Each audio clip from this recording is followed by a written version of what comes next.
Classic novels adapted for MIRadio. Hear them every day with Jessica Dada. Bookshelf. Hello and welcome to Bookshelf with me, Jessica Dada. Our story picks for the day are Emancipation, a life fable by Chopin, and The Cat, the Cock, and the Young Mouse by Aesop. Both the stories have great lessons to learn from, so make sure you stay tuned if you don't want to miss out on anything. All right, let's get reading. Here is Emancipation, a life fable by Chopin. I hope you like it.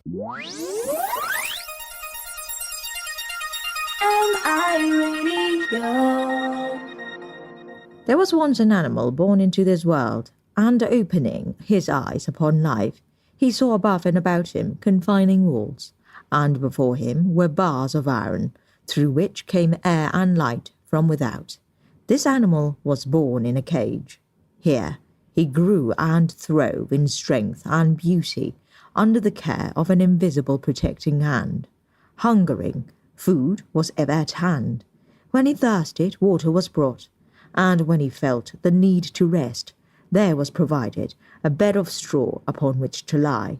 And here he found it good, licking his handsome flanks, to bask in the sunbeam that he thought existed but to lighten his home. Awaking one day from his slothful rest, lo, the door of his cage stood open. Accident had opened it. In the corner he crouched, wondering and fearingly. Then slowly did he approach the door, dreading the unaccustomed, and would have closed it, but for such a task his limbs were purposeless. So out the opening he thrust his head, to see the canopy of the sky grow broader, and the world waxing wider.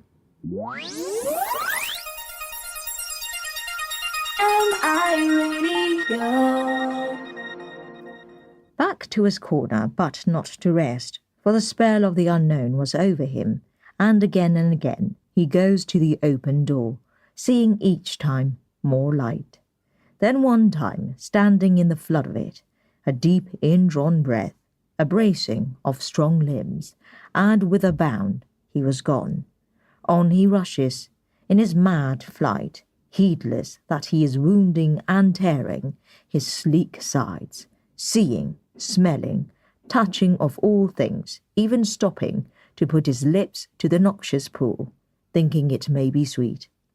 Hungering, there is no food but such as he must seek and oft times fight for, and his limbs are weighted before he reaches the water that is good to his thirsting throat.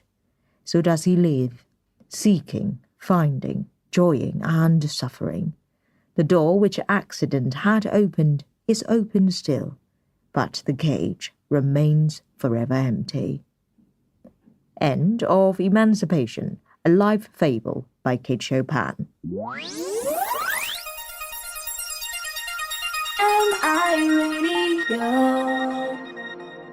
All right, moving on to the second short story of the day. This is The Cat, the Cock, and the Young Mouse by Aesop.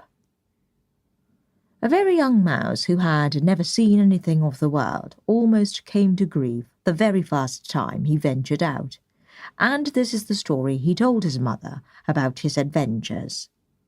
I was strolling along very peaceably when, just as I turned the corner into the next yard, I saw two strange creatures.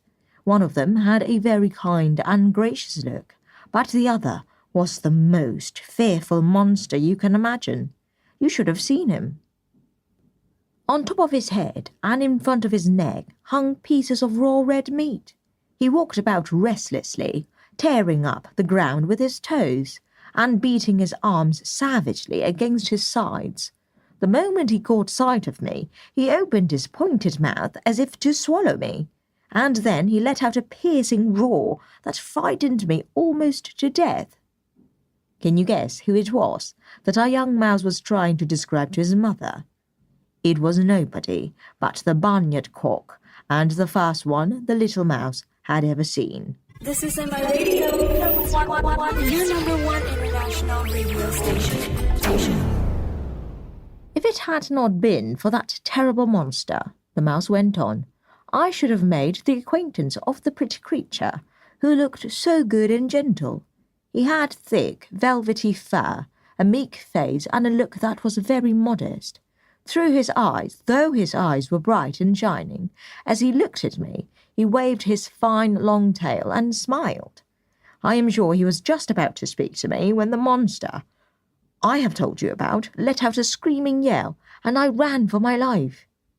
"My son," said the mother mouse, "that gentle creature you saw was none other than the cat. Under his kindly appearance, he bears a grudge against every one of us. The other was nothing but a bird who wouldn't harm you in the least. As for the cat, he eats us.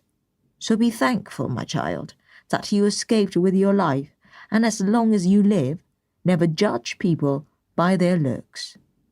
Do not trust alone to outward appearances." End of The Cat, the Cock, and the Young Mouse by Aesop.